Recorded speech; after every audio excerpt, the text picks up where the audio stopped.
Think about someone in your life right now. Someone you love. Someone you've known for years, maybe decades. A sister, a son, an old friend from work. Someone whose name you would say without hesitation if anyone asked who matters to you. Now ask yourself this question, and I want you to sit with it honestly. After you spend time with this person, do you feel lighter? Or do you feel like something has been taken from you? Do you hang up the phone and exhale with relief? Or do you sit quietly in your chair afterward, feeling strangely hollow, strangely tired, as if the conversation cost you something you cannot quite name? If you know that feeling, you are not alone. And more importantly, you are not wrong for noticing it. I have spoken with hundreds of people over the age of 60 throughout my years as a monk and as a teacher. And one of the most common things I hear, whispered almost with shame, is this: I love them, but being around them exhausts me. And then comes the guilt. What kind of person am I to feel drained by my own family? Today, I want to offer you something different from that guilt. I want to offer you the lens of the Dharma, the teachings of the Buddha, to look at this experience clearly, with wisdom and with compassion. Because here is what the Buddha taught, again and again across 45 years of teaching. The company we keep shapes the quality of our mind. And the quality of our mind determines the quality of our life and of our death. In old age, this truth becomes not just wisdom, it becomes urgent. Today, we are going to look at 7 types of people the Buddha's teachings warn us about. People whose company, however much we love them, may be quietly undermining our peace, our spiritual practice, and our well-being in these precious later years of life. And I want to say this clearly before we begin. This talk is not about hatred. It is not about abandoning people. The Buddha never taught us to close our hearts. This talk is about wisdom, about discernment, about learning to love people, sometimes from a distance, so that you can show up to this final chapter of your life with the clarity, the stillness, and the joy that is your birthright as a human being walking the path. In the ancient Pali language, the language of the earliest Buddhist scriptures, there is a beautiful word, Kalyana Mittata. Kalyana means beautiful or noble. Mitta means friend. Kalyana Mittata means the practice of surrounding yourself with noble companions, people whose presence lifts you, challenges you wisely, and supports your journey toward liberation. The Buddha considered this so essential that when his beloved attendant, Venerable Ananda, once said to him, "Surely, Lord, having good friends is half of the holy life?" the Buddha responded with something astonishing. He said, "Do not say that, Ananda. Noble friendship is not half of the holy life. It is the whole of the holy life. The entire path, the entire practice, held or hindered by who we walk with." Now, we are not monastics here. Most of you watching this have families, histories, decades of relationships woven into the fabric of your lives. I understand that. But the teaching still applies, and perhaps it applies most powerfully to those of you who are 60, 70, 80 years old. Because at this stage of life, you are no longer building your career. You are no longer raising children. You are in the harvest season of your existence. And what grows in that harvest, peace or agitation, clarity or confusion, spiritual depth or spiritual starvation, depends profoundly on who you allow into your inner world. The Buddha taught that in the later stages of life, our karma ripens most quickly. The seeds we plant now and the environment in which they grow matter enormously.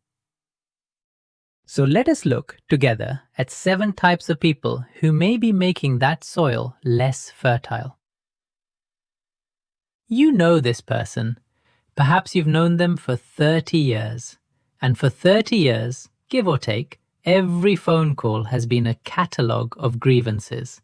The weather is wrong, the neighbors are impossible, the doctor didn't listen, the children never visit, the government is a disaster. Life, in their telling, is an unbroken string of disappointments. They are not asking for solutions. You have offered solutions, many times, over many years. They are asking for something else, a companion in misery, someone to confirm that yes, the world is as terrible as they believe it to be. In Buddhist psychology, there is a concept called papancha, the mind's tendency to proliferate, to multiply, to take a single painful thought and spin it into an entire universe of suffering. The constant complainer has built their identity around papancha. Their complaints are not just frustrations, they are the architecture of how they experience reality. And here is the difficult truth that modern neuroscience confirms. This is contagious. Researchers call it emotional contagion, the documented phenomenon by which our nervous systems attune to the emotional states of those around us. When you spend prolonged time with someone who is chronically distressed, your own stress hormones rise. Your own capacity for joy narrows. Your brain literally begins to pattern itself toward negativity. For someone over 60, whose nervous system may already require more care and rest, this is not a small thing. This is a health matter. Now, the constant complainer is often someone we genuinely love. They may be suffering, they may be lonely. Compassion is still appropriate. But compassion does not require that you absorb their suffering into your own body and mind indefinitely. You can be warm, you can check in, you can gently redirect conversations toward gratitude, toward beauty, toward the present moment. And if the person is unwilling to be redirected, you can, with full tenderness, reduce the frequency and length of contact. Loving someone does not mean unlimited access to your peace. This person is different from the complainer. The drama magnet doesn't just suffer passively, they generate storms, and they need you inside the storm with them. There is always a crisis, a family feud, a financial emergency, a neighbor who has crossed a line, a betrayal that must be addressed immediately. And somehow you're always being called in as mediator, as rescuer, as financial resource, as the one who must make the phone call, attend the meeting, intervene in the situation. And if you hesitate, if you pause and say, "I'm not sure I should get involved," the guilt arrives immediately. I thought you cared about me. I thought family meant something. The Buddha taught about upadana, clinging, attachment. When we are pulled into someone else's drama, it is often because we are clinging to something. Our identity as a helper, our fear of being seen as uncaring, our old family role as the one who keeps everything together.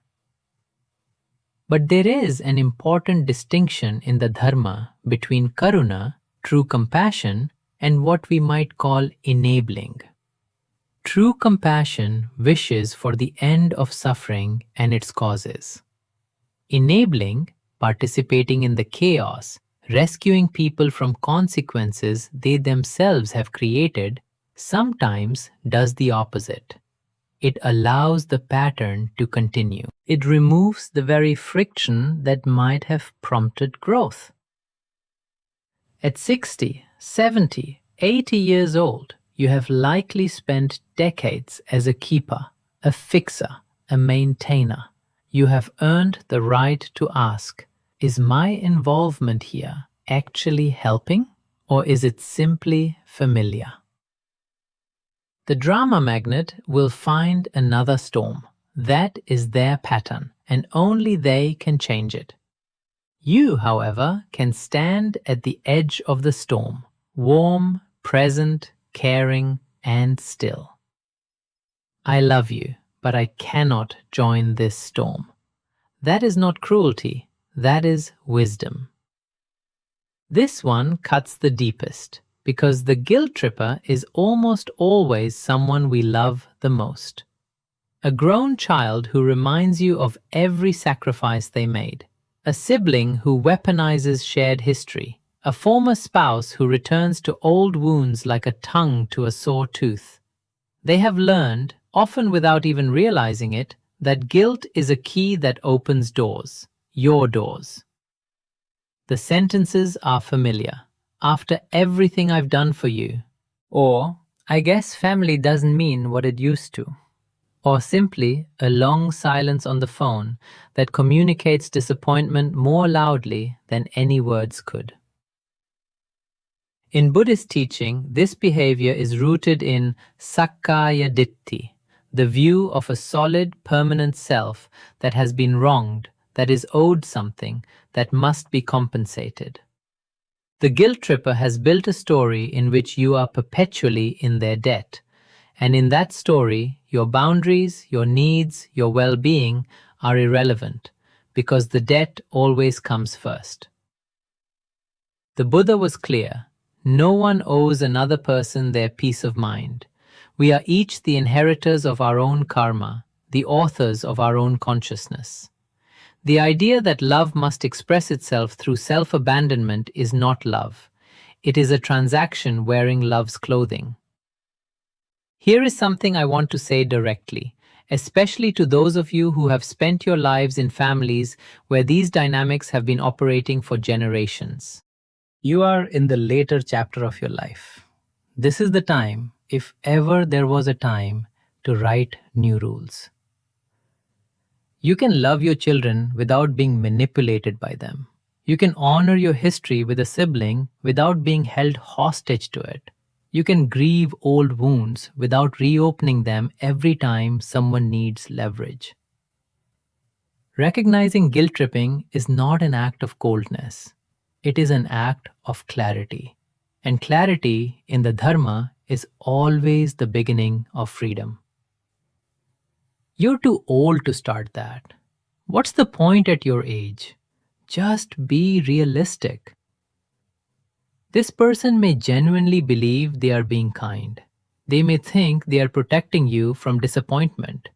But what they are actually doing, however gently, is shrinking your world. The pessimist about your future has decided that after a certain age, growth is over. Learning is over. Joy is over.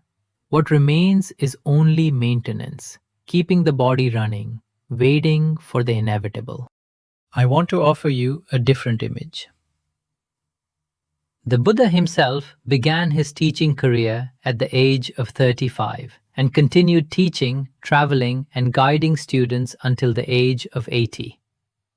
Milarepa, one of the greatest Tibetan Buddhist masters, undertook his most rigorous practice in his later years and achieved full awakening as an old man. Many of the greatest Zen teachers, the greatest scholars, the greatest contemplatives in history have done their most luminous work in what the world would call old age. The Dharma does not recognize a retirement age for the spirit. In Pali, the quality of virya, energy, effort, spiritual vitality, is considered one of the 5 spiritual faculties, And the texts never say this faculty weakens with age. What weakens it is discouragement, comparison, and the company of people who have given up. Your saddha, your faith, your inspiration, your sense of spiritual possibility is the most precious thing you carry. Guard it as carefully as you would guard a flame in the wind. The pessimist does not need to agree with your path, but they do not need to walk beside you on it either. This relationship has a particular texture that you may recognize. You listen, they talk. You give advice, they take it, or don't, but rarely ask how you are doing. You give money when times are hard for them. You give time, you give energy. You drive across town, you make the calls, you show up. And when you need something, when you are ill, when you are afraid, when you are going through something difficult, they are somehow unavailable, too busy in their own crisis. They'll call back, they don't. The taker is not always malicious. Many takers are simply underdeveloped, people who never fully learned reciprocity, who remain emotionally in early stages of relationship even as they age. Some takers are conscious and calculated. Most are not. But the impact on you is the same, regardless of their intention. And at this stage of life, the risk is real. Elder financial exploitation is one of the fastest growing forms of abuse in this country. Emotional exploitation of older adults is even more common and far less talked about. People over 60 are statistically more likely to be targeted precisely because they are often more trusting, more generous, and more reluctant to cause conflict. The Buddha taught dana, generosity, as one of the highest practices. But he was careful to distinguish between generosity that arises from a full and free heart and giving that arises from fear, from habit, or from a relationship dynamic that has long since become unhealthy. There is a simple test I offer you. After spending time with this person, after the phone call, after the visit, after the transaction, how do you feel? Warm, satisfied, connected, or empty? A well that keeps giving without ever being replenished eventually runs dry. You cannot offer water to the world from an empty well. Give from fullness and be honest about who fills you and who depletes you. This one is perhaps the most painful of all, because the faith underminer is often someone you love deeply, and they target something you hold most sacred. They scoff at your meditation practice. They call your Dharma study a phase. They roll their eyes when you talk about impermanence or karma or the nature of mind. That's just superstition. You've been listening to too many monks. I'm worried about you. Sometimes they are a spouse or a partner, sometimes an adult child who is embarrassed by your spiritual interest, sometimes a friend from your earlier life who is uncomfortable watching you change because your changing reminds them of who they have chosen not to become. In the Pali Canon, the Buddha spoke clearly about papamitta, harmful friendship, and contrasted it with kalyanamitta, noble friendship. A harmful friend, he said, is one who pulls you away from the path, who encourages what is unskillful, who leaves you less clear, less kind, less spiritually alive after each encounter. By that measure, the faith underminer is among the most harmful companions on your path. Do not argue with them. There is no debate to be won here. The peace that comes from genuine practice cannot be described in a way that convinces someone who has not experienced it. Trying to defend your practice often only feeds the dynamic. Instead, continue quietly, persistently, with the confidence of someone who has tasted something real. And find your sangha, your community of fellow practitioners. This is not optional. The Buddha established the Sangha as one of the three jewels, alongside the Buddha and the Dharma, because he knew that the path is walked most surely in good company. Let your community be your protection. Let their presence be your answer to the underminer's doubt. The seventh person is perhaps the most subtle, and in some ways the most seductive. The nostalgic anchor is someone with whom you share a long and genuine history. A childhood friend, a former colleague, a sibling who knew you before the world shaped you. There is real warmth there, real shared experience. But something happens when you are together. Time collapses backward. You are no longer who you have become, the person who has grown, who has suffered and found wisdom in that suffering, who has changed their mind about important things, who has perhaps found a spiritual path that has transformed you from the inside out. Instead, you become who you were 20 years ago, 30 years ago, 40. The nostalgic anchor does not do this maliciously. They love the version of you they knew. But in loving that version, they sometimes resist, quietly, consistently, the version you are becoming. Old roles reassert themselves. Old dynamics return. Old wounds get quietly reopened under the cover of reminiscence. The Buddha taught anicca, impermanence, as one of the three fundamental characteristics of existence. Everything changes. Every moment is different from the last. The person you were at 40 is not the person you are at 70. This is not a loss. This is the very nature of a life that is being genuinely lived. To be kept in the amber of someone else's memory of you, to have your growth quietly resisted by people who prefer the older model, is a subtle form of imprisonment. You can honor shared history without living inside it. You can visit the past without making your home there. Cherish the memories, and then return to this, the only moment you actually have. The present, the now, the living, breathing, still becoming you. We have spoken of 7 types of people whose company the Buddha's wisdom would counsel us to limit. And I want to pause here and say something that I hope you will carry with you. None of this is about closing your heart. The Buddha never taught us to build walls. He taught us to build wisdom. And wisdom knows that love and unlimited access are not the same thing. You can hold the constant complainer in your metta, your loving kindness, without picking up the phone every evening. You can wish the drama magnet freedom from their suffering without joining the drama.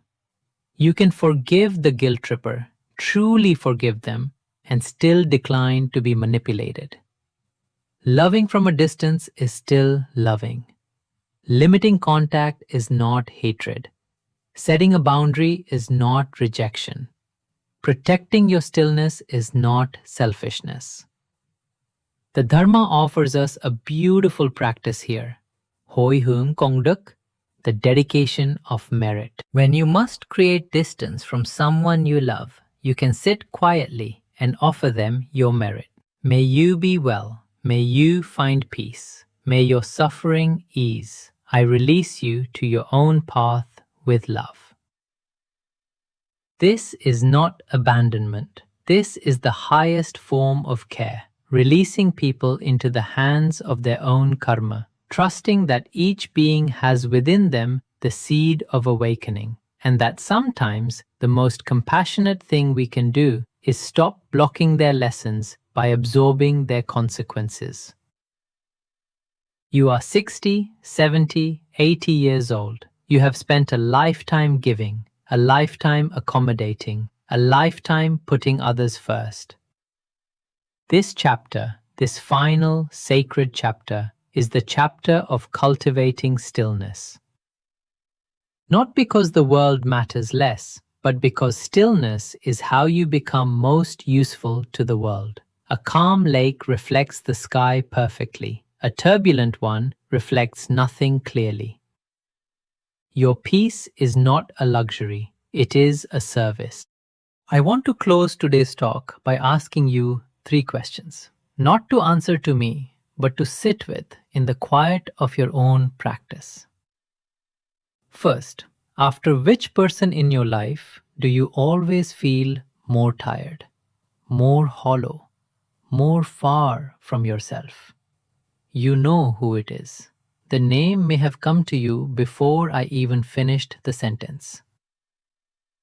Second, are you in any relationship primarily out of habit, out of the momentum of history, rather than out of genuine mutual nourishment and care?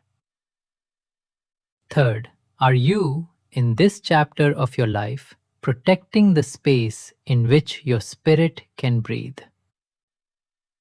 The Dhammapada, one of the most beloved texts in all of Buddhist literature, opens with these words: Mind is the forerunner of all actions. What happens in the mind precedes everything. Everything we say, everything we do, everything we become. It begins in the quality of mind we cultivate. And the quality of mind we cultivate is shaped more than almost anything else by the company we keep and the environments we inhabit. The Buddha said, and I will close with this: Appamado amatapadam. Heedfulness, non-negligence, careful attention is the path to the deathless. To be heedful about who you allow into your inner world, especially now, in these years that carry so much weight and so much beauty, that is not a small thing. That is the practice itself. Guard your peace, not with fear, not with coldness. Guard it with the quiet confidence of someone who knows what they have and knows what it is worth. The most sacred thing you can protect in old age is your peace. May you be well. May you be happy. May you be free from suffering. May you find the noble friendship your spirit deserves. Sadhu, sadhu, sadhu.